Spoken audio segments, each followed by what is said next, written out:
Après le coup d'État raté de l'été dernier, le président turc Recep Erdogan a décidé de lancer une véritable purge contre tous les groupuscules ou sympathisants de l'opposition. Principale cible du leader d'Ankara, les journalistes. Plusieurs d'entre eux, employés du principal quotidien d'opposition en Turquie, ont été arrêtés. Le point avec Andrea Benisti. Lutter jusqu'au bout, voici la promesse faite par le quotidien turc d'opposition Cumhuriyet à ses lecteurs. Pourtant, la tâche s'annonce compliquée pour son rédacteur en chef et son équipe de journalistes. Et pour cause, ils ont tous été arrêtés. Ils sont considérés comme des proches de Fethullah Gülen. Le principal opposant du président Recep Erdogan est accusé d'avoir fomenté le coup d'État de l'été dernier. Résultat, purges et arrestations ont ciblé le monde de la presse d'Ankara. Le nombre de journalistes en prison en ce moment dépasse la centaine. Chaque jour, nous sommes au tribunal et à chaque fois, dans chaque nouveau procès, à chaque coup de pression, chaque fermeture de médias, nous disons qu'il s'agit d'un jour noir, mais le lendemain, il y a une attaque encore plus féroce. Après les gardes à vue d'une dizaine de journalistes sympathisants du principal parti d'opposition, le PKK, le Parti des travailleurs kurdes, les autorités décident de limoger 100 000 fonctionnaires. 15 organes de presse sont fermés, les ordinateurs sont saisis, des perquisitions sont menées au domicile des journalistes. Ils ont mené des recherches dans les maisons, mais qu'ont-ils trouvé dans ces maisons? Des armes, des bombes? Ils ne trouveront rien d'autre que des choses en lien avec le journalisme. Suite à cette vague d'arrestations, les critiques fusent. Les autorités turques sont accusées de tirer profit du renfort sécuritaire pour étouffer les voix critiques de l'opposition.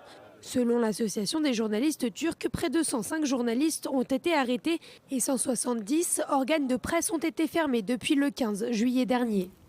Et les purges opérées par le président Erdogan frappent les journalistes des grands quotidiens du pays, mais aussi le représentant local de Reporters sans frontières, Jonathan Serrero. Bonjour. Oui, Valérie Erol Anderoğlu et deux autres militants de l'ONG de presse sont poursuivis pour, entre guillemets, propagande terroriste. Les autorités les accusent d'avoir participé à une campagne de solidarité avec un quotidien pro-kurde.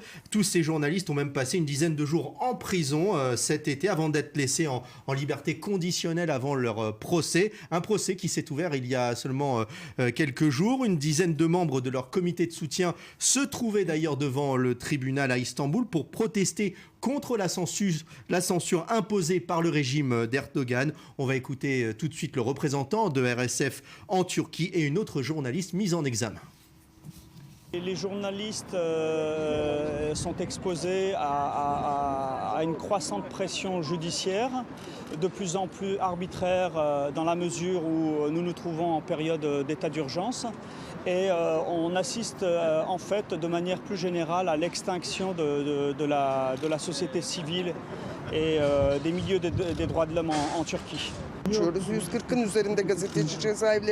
Plus de 140 journalistes sont emprisonnés, des centaines d'organismes de presse sont fermés. Nous sommes face à un gouvernement qui a peur d'une chaîne de télévision pour enfants, d'une revue culturelle, mais la peur est le début de la fin pour les puissances. J'espère en tout cas que nous allons construire un monde dans la paix. Et c'est donc dans ce contexte difficile pour la presse turque que Reporters sans frontières a donc publié son bilan annuel. On peut dire, Jonathan Serrero, que c'est une année sombre pour la liberté de la presse. Oui, un bilan publié hier, juste hier, et le nombre de journalistes incarcérés dans le monde a lui augmenté. Une hausse liée à la situation de la presse en Turquie, où il y a aujourd'hui plus de 100 journalistes et collaborateurs de médias qui se trouvent donc en prison. C'est au total, Valérie, 348 journalistes qui sont incarcérés à travers le monde, soit une augmentation de 6% par rapport à l'année dernière. Le nombre de journalistes professionnels détenus a lui augmenté de 22%. Il a même quadruplé en Turquie depuis le putsch raté de cet été. Et quels sont les pays, Jonathan, qui détiennent la palme finalement des journalistes qui sont emprisonnés? Eh bien, on va le découvrir tout de suite sur cette carte. Outre la Turquie, la Chine, l'Iran et l'Égypte concentrent les 2/3 des journalistes emprisonnés à travers le monde. Maintenant, pour ce qui est des journalistes retenus en otage, le chiffre est lui en baisse. 52 journalistes sont retenus en otage donc dans le monde. Tous se trouvent au Proche et Moyen-Orient, Syrie, Irak, Yémen. L'État islamique, il faut le savoir, détient à lui seul 21 journalistes. Alors on va prendre maintenant la direction d'un pays où il ne fait pas bon d'être journaliste, c'est l'Afghanistan. En 2016 est encore considéré comme l'année la plus sanglante par les associations de presse, en cause le conflit qui ronge le pays depuis des décennies. Un journaliste américain et son interprète afghan mobilisés sur le terrain y ont laissé leur vie. Plus de détails dans ce reportage. Ce cercueil, c'est celui de Zabiullah Tamana, un des rares à avoir choisi d'être journaliste. Ses amis, ses collègues et sa famille se pressent déjà sous les tentes de tissu blanc pour présenter leurs condoléances et rendre hommage à un homme qui a fait un choix, celui de raconter son pays au péril de sa vie. Malheureusement, on les appelle interprètes ou traducteurs, ce qui n'est pas acceptable pour nous, parce que ces gars sont vraiment super et ils prennent énormément de risques pour les journalistes internationaux qui couvrent l'Afghanistan et qui veulent donner de belles images au monde. Zabiullah Tamana, plus connu sous le nom de Zabi, s'est rendu avec un collègue photojournaliste américain pour couvrir une opération militaire près de Marja. Une fois sur les lieux, il est trop tard. Zabi est touché par un tir d'obus envoyé par les talibans, en dépit des précautions sécuritaires renforcées. Son décès survient après celui de 7 journalistes assassinés lors d'un attentat suicide mené par les talibans au motif d'une propagande défavorable aux terroristes. Une fois encore, les talibans ont prouvé qu'ils ne sont pas capables de laisser la réalité être filmée en Afghanistan. Les talibans ont montré qu'ils se moquent des droits de l'homme et des valeurs de la religion. Journaliste pour un organisme de presse chinois et turc, le destin de Zabiullah Tamana est à l'image du sort de beaucoup de journalistes en Afghanistan, un des pays les plus dangereux au monde pour cette profession. Une situation sécuritaire précaire qui empire avec l'intensification des attaques terroristes dans la région. Près de 65 journalistes ont perdu la vie dans l'exercice de leurs fonctions sur les 15 dernières années.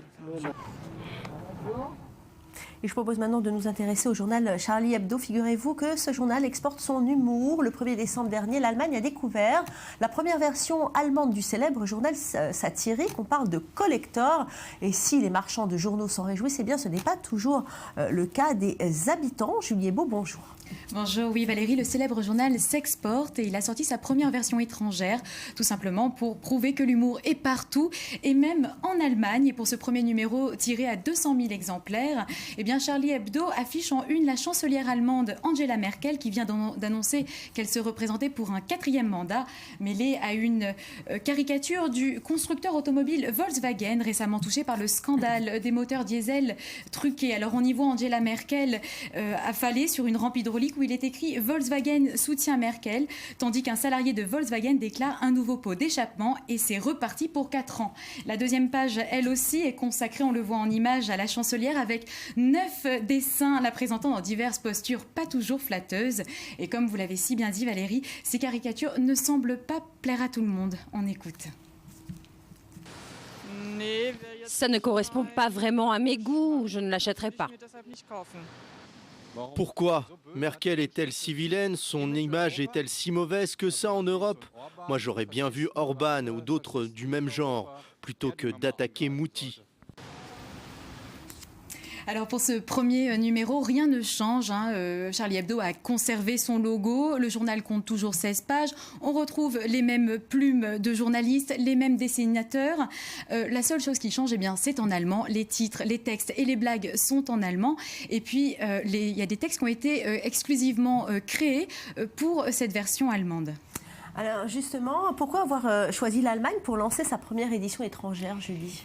Eh bien, tout simplement, ça semble presque naturel. Premièrement, parce que le numéro des survivants sorti une semaine après les attentats du 7 janvier avait extrêmement bien été vendu en Allemagne à 70 000 exemplaires. D'ailleurs, les dessinateurs avaient été invités à plusieurs reprises dans le pays, notamment au musée de la caricature de Francfort. Deuxièmement, le mouvement Charlie Hebdo avait rencontré un grand écho sympathique dans les médias allemands qui avaient également couvert les attentats du 13 novembre et de Nice. Ensuite, le débat autour de la liberté d'expression avait été très vif et suivi de l'autre côté du Rhin. Et puis pour terminer, eh bien parce que l'Allemagne et la France ont de nombreuses similitudes. Ce sont deux pays qui sont très proches culturellement et historiquement. D'ailleurs, on parle souvent du couple franco-allemand. Donc il était presque évident que ce journal soit publié en Allemagne. Et à l'heure où Google et le régime cubain signent un accord de partenariat pour une connexion plus rapide au contenu du célèbre moteur de recherche, plusieurs jeunes cubains n'ont pas attendu le géant américain pour créer un blog d'information indépendant, une initiative courageuse dans un pays où écrire librement relève encore du défi. On regarde. Abraham tient un blog qu'il a nommé L'Éternuement. Un titre qui sonne comme un appel à secouer les conventions. Car Abraham fait partie d'une nouvelle génération de journalistes qui veulent travailler de manière indépendante à Cuba. Sur l'île communiste, écrire et publier des articles librement relève du défi. Le monopole de la presse est entre les mains de l'État. Quand on sort de l'université, on est plein d'enthousiasme et quand on arrive dans les médias, on se rend compte que la théorie n'a rien à voir avec la pratique et qu'on ne peut rien faire de journalistique. De nombreux blogueurs comme Abraham, formés à la faculté de communication de la Havane, sont désormais actifs sur la toile à Cuba. Leurs publications sont tolérées par les autorités qui bloquent pourtant les sites des dissidents, car ces journalistes ne cherchent pas à tout prix à être subversifs. Ils racontent leur réalité de la vie cubaine en se basant sur leurs expériences. Des chroniques tout de même bien différentes de ce qui est écrit dans les colonnes du journal du Parti communiste Granma. Je ne connais pas leur nom, mais je sais qu'il y a des blogueurs cubains qui parlent des problèmes de Cuba, de ce qu'il se passe. Cette agitation 2.0, impensable il y a encore quelques années, a été rendue possible grâce à l'ouverture progressive d'Internet depuis 2013. Des bornes Wi-Fi sont apparues à la Havane, comme dans cette rue où les gens viennent se connecter. Ils peuvent ici passer un appel Skype et envoyer des messages, mais peu d'entre eux viennent y lire ces sites d'information indépendants. À 2 $ l'heure de connexion, la plupart des Cubains n'ont pas les moyens de surfer et de chercher ce genre de contenu. Je ne crois pas qu'une carte de 2 pesos permette de naviguer et chercher des informations, ni pour un travail pratique pour un étudiant, ni pour quelqu'un qui cherche des informations. Je ne crois pas que les gens fassent ça. Lire un blog reste donc une activité marginale à Cuba, et en tenir un encore plus. Impossible pour l'instant d'en vivre. Certains blogueurs passent des accords avec des médias étrangers ou des ONG, d'autres ont un travail en parallèle pour s'en sortir. Pour Abraham et les autres, c'est le prix à payer pour exercer un journalisme indépendant à Cuba. Julie, Jonathan, merci. C'est la fin de ce grand angle.